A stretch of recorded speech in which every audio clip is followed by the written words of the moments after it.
complement of a set A with respect to a universal set U is universal, ये complement set आपके पास इसका formula क्या होता है, U माइनस A, यानी डिफरेंस ऑफ दिस इन दोनों के डिफरेंस के इक्वल होता है।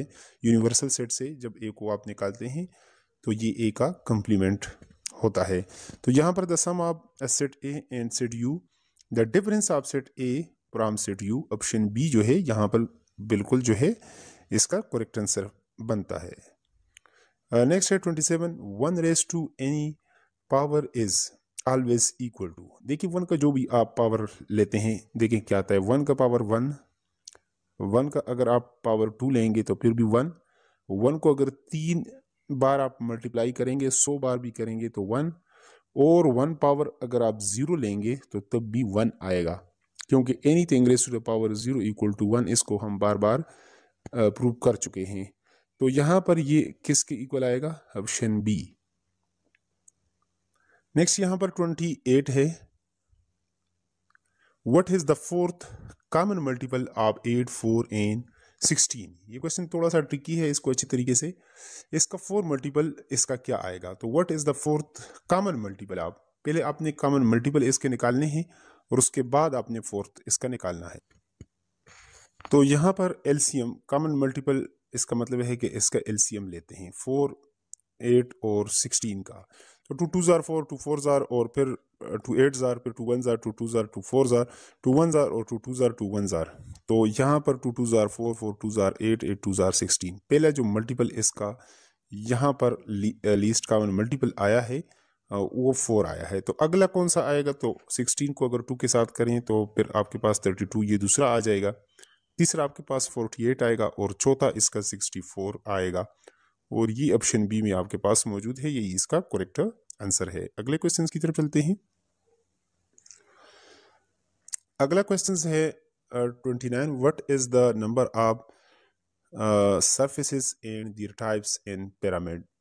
तो यहाँ पर आपने जो है सरफेसेस के बारे में बताने हैं और कौन सी यानी टाइप की यहाँ पर सरफेसेस। पहले तो हम स्क्वायर पिरामिड को ड्रा कर लेते हैं यहाँ पर, उस तरह तो यहाँ पे ड्रा नहीं होगा, लेकिन चलो हम कोशिश करेंगे। यहाँ से इस तरह आपने किया, फिर इसको इसके साथ मिला लें, तो यहाँ से अगर ये आपके पास एक पिरामिड ड्रा कर लेते हैं, तो टोटल आपके पास एक ये है, एक इसके जिस तरह हेमा होता है ये, और ये इसके पीछे, और एक आपके पास ये स्क्वायर फेस है यहाँ पर।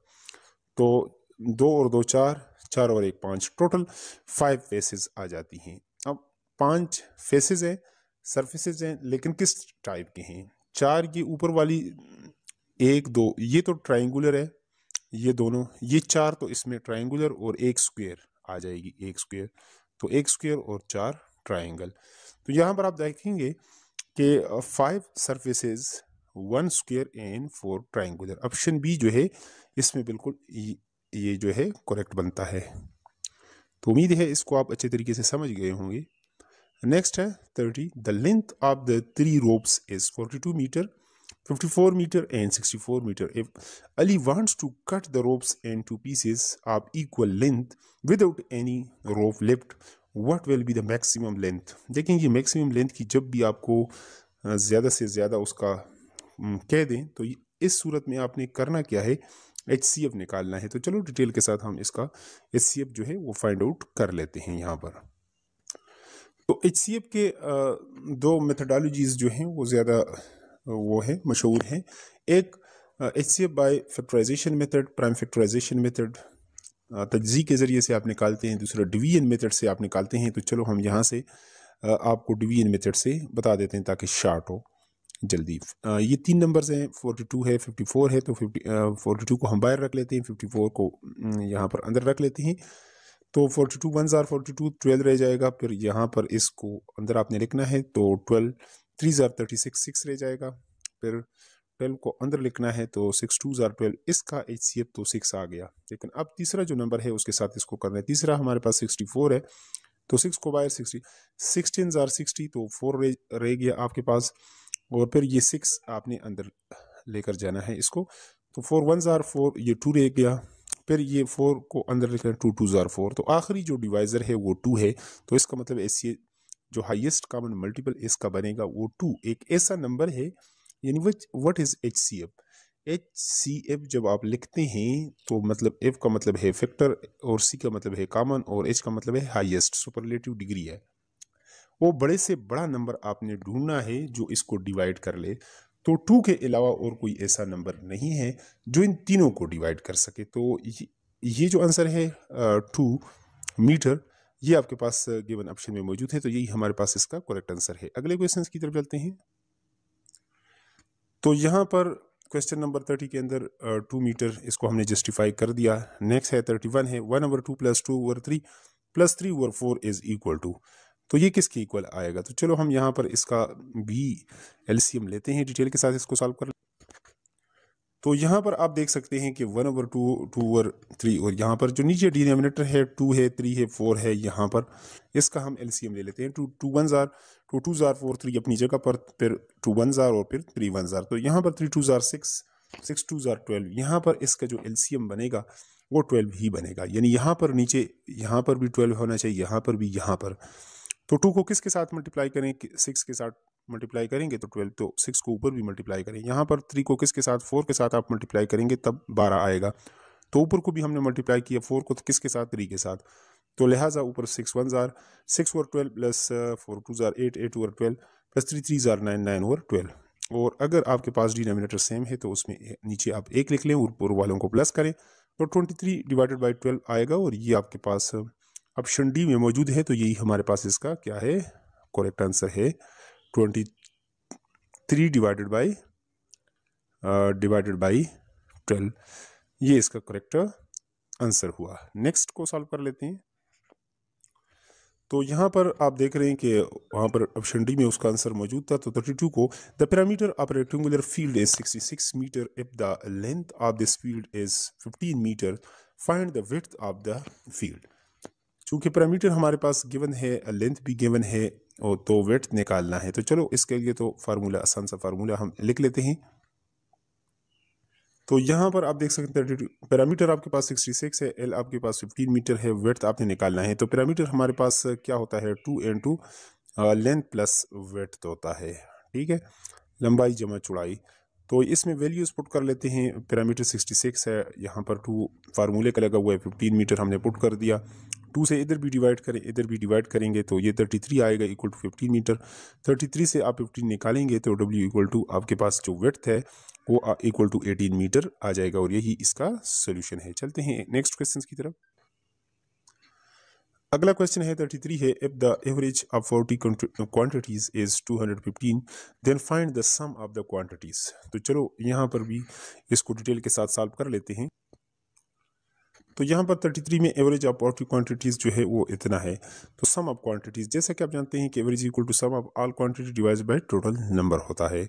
तो यहाँ पर इसमें वैल्यूज हम पुट कर लेते हैं। एवरेज आपके पास 215 है, सम ऑफ ऑल क्वांटिटीज नहीं है, और नीचे टोटल नंबर ऑफ क्वांटिटीज वो 40 है। तो यहाँ पर क्रॉस मल्टीप्लाई में जब इसको आप मल्टीप्लाई करेंगे, क्रॉस मल्टीप्लाई करेंगे, तो यहाँ पर 40 को इसके साथ ज़रब करेंगे तो 4 पंजे 20 असिल 2 4 4 4 और 2 6 4 2 8 और एक 0 40 वाला लगा दें 0। तो ये 8600 सम ऑफ ऑल क्वांटिटीज आपके पास कितना आएगा? 8600। और यही हमारे पास ऑप्शन सी में मौजूद है। तो यही हमारे पास करेक्ट आंसर है। अब x divided by 2 minus x divided by 3 is equal to 8 is, यानी यहाँ पर x की वैल्यू को निकालेंगे तो x की वैल्यू हमारे पास आएगी यहाँ पर। तो यहाँ पर आप देख सकते हैं कि x divide by 2 minus x divided by 3, यहाँ पर 2 और 3 का आप एलसीएम लेंगे तो 2 1 ज़ार 2 3 1 ज़ार 3, तो 3 2 ज़ार 6, यहाँ पर एलसीएम इसका 6 आएगा। तो 6 हमारे पास यहाँ पर भी होना चाहिए, यहाँ पर भी। तो लिहाजा हम 6 को ऊपर सब के साथ मल्टीप्लाई कर लेते हैं ताकि डिनोमिनेटर से ये वैल्यूज़ ख़त्म हो। तो यहाँ पर B6 के साथ हमने मल्टीप्लाई किया, यहाँ पर भी, यहाँ पर भी। तो 2 3 ज़ार 6, तो लिहाजा यहाँ पर 3x आ गया, 3 2 ज़ार 6, यहाँ पर 2x आ गया, 6 8 ज़ार 48। 3x से x निकालेंगे तो एक x रह जाएगा। तो हमारे पास x की वैल्यू है 48, और इसमें हमारे पास ऑप्शन बी जो है ये इसमें करेक्ट है। अगला क्वेश्चन है हमारे पास।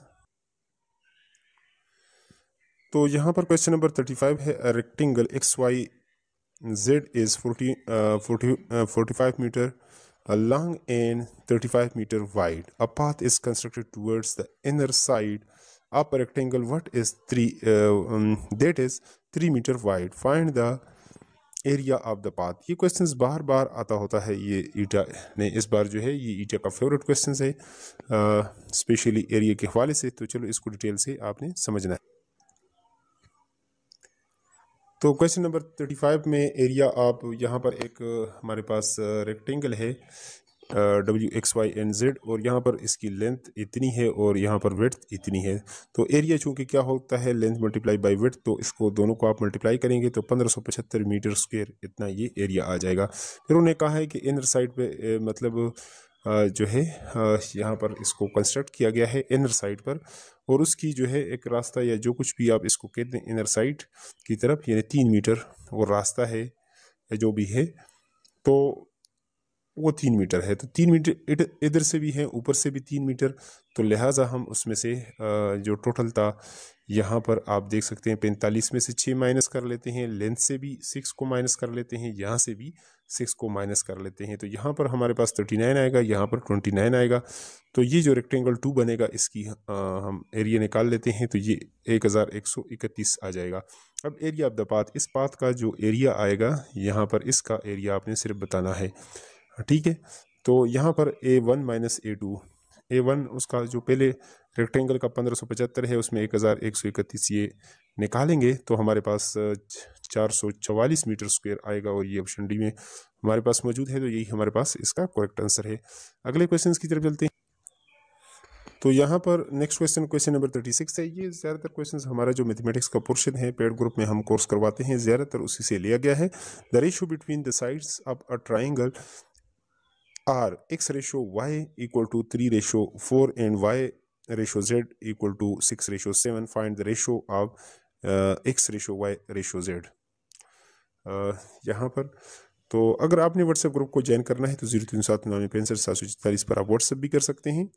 तो चलो इसको भी सॉल्व कर। तो यहाँ पर क्वेश्चन नंबर 36 है, the ratio between sides of the triangles are x/y equal to 3:4 and y/z equal to 6:this। Find the ratio x/y ratio z। तो इसको मुख्तलिफ तरीके से आप निकाल सकते हैं, लेकिन यहाँ से x/y इस तरह भी निकाल सकते हैं, y/z, यहाँ पर y चूंकि रिपीट हो रहा है तो 3:4 आप लिख सकते हैं, फिर 6 आपने 7 लिख दिया। तो यहाँ पर इसका जो तरीक़ाकार है, यहाँ पर इसको इसके साथ फिर इसके साथ और फिर यहाँ पर इसको मल्टीप्लाई कर लें।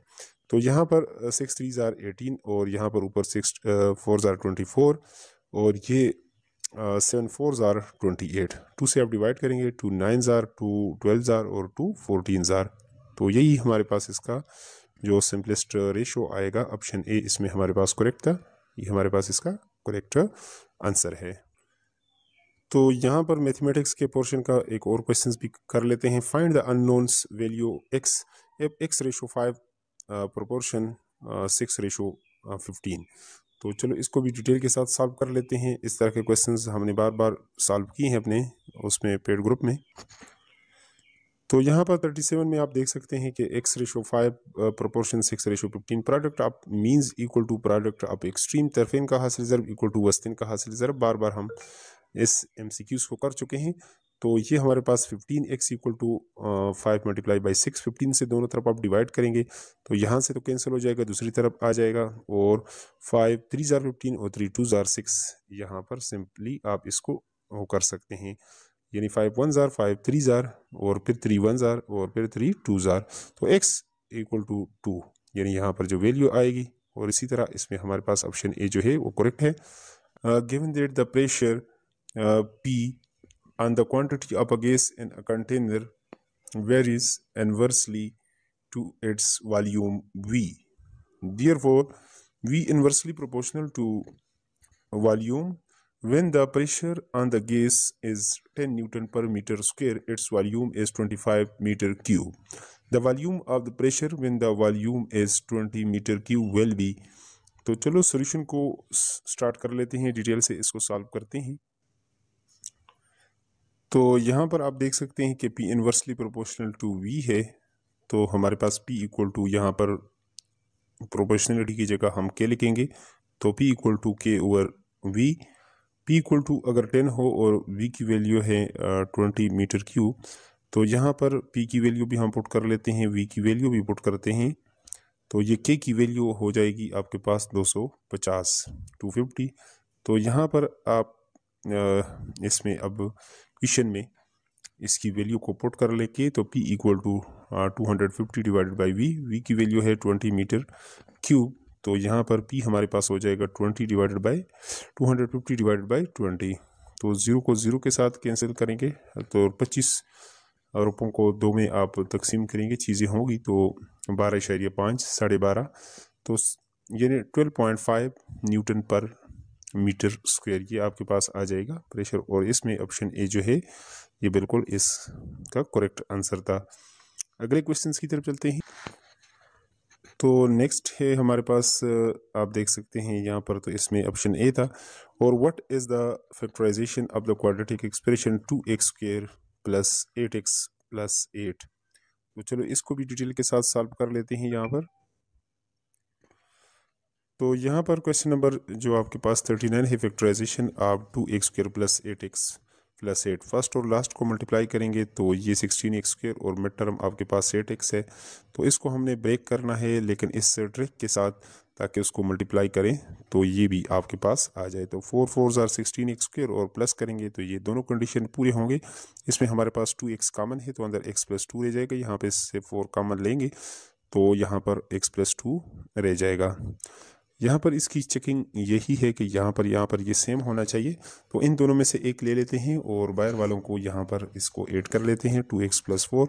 मज़ीद इसके अंदर 2 कॉमन है, तो अगर 2 कॉमन लेंगे तो अंदर हमारे पास x प्लस 2 रह जाएगा। और 2 को शुरू में भी लिख सकते हैं, तो 2 into x plus 2 into x plus 2। और ये आपके पास ऑप्शन डी में मौजूद है। तो यही हमारे पास इसका करेक्ट सोल्यूशन है। चलते हैं अगले क्वेश्चन की तरफ। तो फैक्टराइजेशन के बाद अगला जो हमारे पास जो क्वेश्चंस था, इसमें तो हमारे पास जो करेक्ट आंसर था वो था D. Iqra is 4 time as old as her daughter. Iqra की उम्र जो है वो 4 गुना है अपनी बेटी के लिहाज से। आफ्टर 12 ईयर्स, 12 सालों के बाद, सम ऑफ देयर एजेस, अगर उनकी दोनों की उम्रों का मजमू निकाला जाए, दोनों को सम किया जाए, जमा किया जाए, तो इस विल बी 69 ईयर्स। तो 69 ईयर्स साल बनेंगे। What is the present age of Iqra. तो इकरा की मौजूदा जो उसकी उम्र है वो आपने निकालनी है। तो चलो यहाँ पर सोल्यूशन की तरफ चलते हैं, डिटेल के साथ इसको भी सॉल्व करते हैं। तो यहाँ पर लेट हम करते हैं, लेट हर डाटर एज अगर x हो तो इकरा की एज जो है वो 4x हो जाएगी, यानी 4 टाइम का मतलब है 4x। आफ्टर 12 ईयर्स, तो 12 सालों के बाद डाटर एज x प्लस 12 हो जाएगी। इसमें x में हम 12 ऐड कर लेंगे तो x प्लस 12 हो जाएगा। और यहाँ पर आपके पास हो जाएगा जो इकरा एज है तो उसका एज 4x है, तो उसमें भी हम 12 ऐड कर लेंगे तो 4x प्लस 12 हमारे पास इस तरह बन जाएगा। अकॉर्डिंग टू द क्वेश्चंस में बताया गया है कि जो है अगर इन दोनों को सम किया जाए, यानी इनकी x प्लस 12 और हमारे पास यहाँ पर जो उसकी उम्र है 4x प्लस 12, यानी इकरा और उसकी बेटी का है, तो वो 69 बनेगा। तो 4x प्लस x ये तो 5x, और यहाँ पर 12 और 12 24 हो जाएंगे। 12 दूसरी तरफ ले कर जाएंगे तो माइनस हो जाएगा। 69 से आप 24 निकालेंगे तो ये आपके पास 45 आ जाएगा। तो 5 पर डिवाइड करेंगे तो 9 5 45 या 5 9 आर 45, तो 9 आ गया। अब चूंकि इकरा की एज जो है वो हमारे पास क्या है, वो इक्वल टू 4x है, तो 9 के साथ 4 9 आर 36, तो इसलिए हमारे पास जो 36 है ये बिल्कुल इसका करेक्ट 36 ईयर्स, और ये ऑप्शन सी में मौजूद है। तो यही हमारे पास इसका करेक्ट सॉल्यूशन बनता है। चलते हैं अगले क्वेश्चन की तरफ।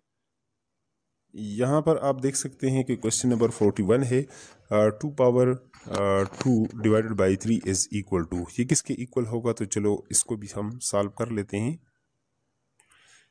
तो यहाँ पर अगला जो क्वेश्चन है 41, इसका जो सोल्यूशन है इसको हम इस तरह 2 पावर 2 डिवाइड बाई 3 है तो इसको हम 1/3 अलग करके लिख सकते हैं। 1/3 चूँकि इसके रूट की वैल्यू वैसे होती है 1/2, और यहाँ पर अगर 3 है तो हम 3 इंटू यहाँ पर इसकी क्यूब रूट की वैल्यू यहाँ पर लिख लेते हैं, और अंदर 2 पावर 2 रह जाएगा। 2 2 आर 4, यहाँ पर यानी क्यूब रूट है यहाँ पर 4 का। तो ऑप्शन सी में ये हमारे पास क्या है, ये बिल्कुल इसका करेक्ट आंसर है। नेक्स्ट है हमारे पास जो अगला क्वेश्चन है, यहाँ पर जो अगला क्वेश्चन है, क्वेश्चन नंबर 42 है, there is a direct variation between x square and Y.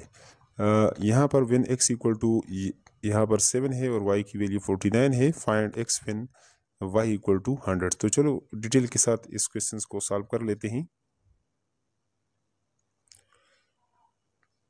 तो यहाँ पर इसका जो सोल्यूशन हम स्टार्ट करेंगे, यहाँ पर x square directly proportional to y या आर वाई इक्वल टू आप करेंगे एक्स स्क्वेयर, बात एक ही है। यहाँ पर प्रोपोर्शनलिटी की जगह हम के लिख लेते हैं, तो ये हमारे पास हो जाएगा अब एक्स स्क्वेयर इक्वल टू के इन टू वाई, और x की वैल्यू 7 है, y की वैल्यू 49 है, तो ये दोनों वैल्यूज हम इसमें पुट कर लेंगे। 7 का स्क्वायर 49 होता है, दूसरी तरफ इसकी 49, तो k इक्वल टू हमारे पास क्या हो जाएगा, 1 आ जाएगा। 49 से हम डिवाइड करेंगे तो हमारे पास ये इसके साथ कैंसिल होगा, तो k इक्वल टू 1। अब उसी इक्वेशन में k की वैल्यू हम डाल लेते हैं 1, तो x इक्वल टू के इन टू वाई था, तो अब 1 हो जाएगा और उसको हम y लिख सकते हैं। Find x when y equal to 100, अब y की वैल्यू 100 पुट कर लेते हैं, तो x इक्वल टू y की जगह हमने 100 पुट कर लिया। 100 को 10 पावर 2 लिख सकते हैं, और मज़ीद इसको लिखना चाहें तो ऐसे भी इसको लिख सकते हैं।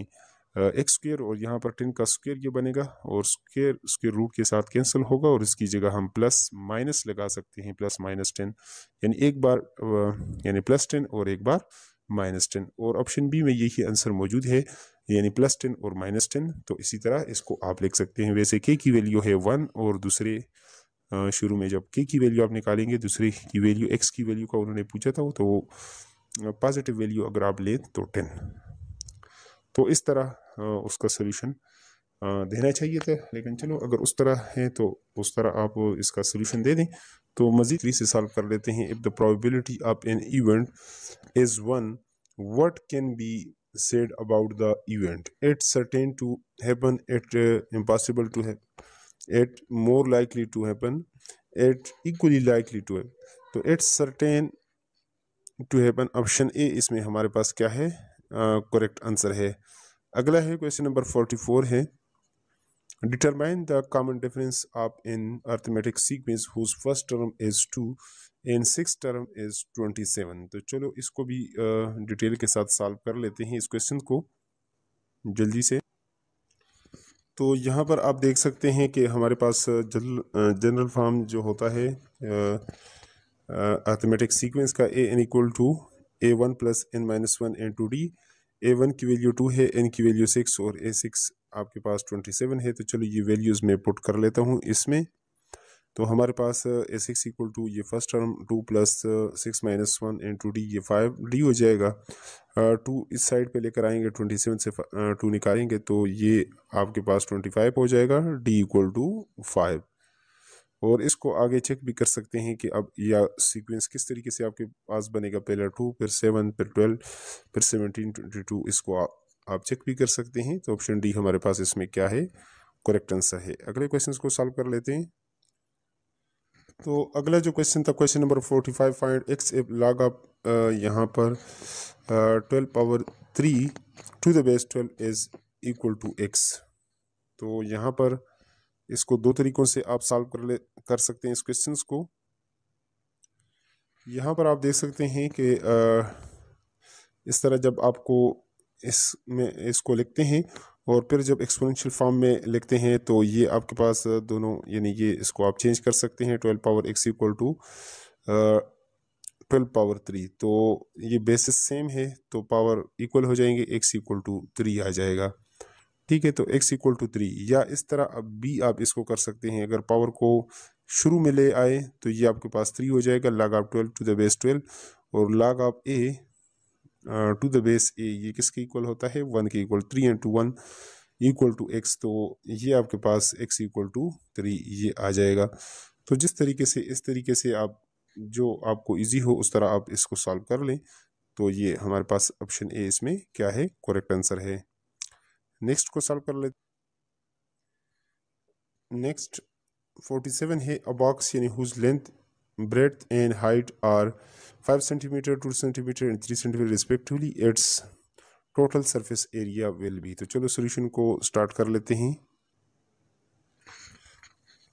तो यहाँ पर आप देख सकते हैं कि एल आपके पास ये है और आपके पास जो ब्रेड्थ है वो ये है, हाइट ये है, और इस तरह एक बॉक्स। तो इसका एरिया होता है 2 into length and to width plus length and to height, और फिर विड्थ एंड टू हाइट। यहाँ पर 2 लेंथ आपके पास 5 है और विड्थ आपके पास 2 है, और प्लस लेंथ आपके पास 5 है और हाइट आपके पास 3, और लेंथ आपके पास और विड्थ को आपस में मल्टीप्लाई करेंगे तो ये आपके पास आ जाएगा 5 2 जार 10 और 3 5 जार 15 और 3 2 जार 6, तो 31 को 2 के साथ आप मल्टीप्लाई करेंगे तो 62 सेंटीमीटर स्क्वायर ये इसका आ जाएगा बॉक्स का एरिया। ऑप्शन सी में ये आपके पास मौजूद है, तो सी हमारे पास क्या है, इसका करेक्ट आंसर है। नेक्स्ट वन को सॉल्व कर लेते हैं। यहाँ पर